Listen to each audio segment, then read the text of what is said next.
امیر المؤمنین حضرت سیدنا عمر فاروق اعظم رضی اللہ تعالی عنہ روایت کرتے ہیں، نبی کریم صلی اللہ علیہ وآلہ وسلم کا فرمان ہے،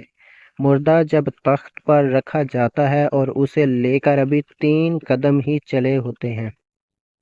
کہ وہ بولتا ہے، اور اس کے کلام کو انسانوں اور جنوں کے علاوہ اللہ تعالیٰ جسے چاہتا ہے سنواتا ہے۔ مردہ کہتا ہے، اے میرے بھائیو اور اے میرا جنازہ اٹھانے والو، تمہیں دنیا دھوکے میں نہ ڈال دے جیسا کہ مجھے ڈالے رکھا، اور زمانہ تمہارے ساتھ نہ کھیلے جیسا کہ میرے ساتھ کھیلا۔ میں نے جو کچھ کمایا وہ اپنے ورثاء کے لیے چھوڑا، اللہ عز و جل قیامت کے دن مجھ سے حساب لے گا اور میری گرفت فرمائے گا، حالانکہ تم لوگ مجھے رخصت کرتے اور مجھے پکارتے، یعنی میرے لیے روتے ہو۔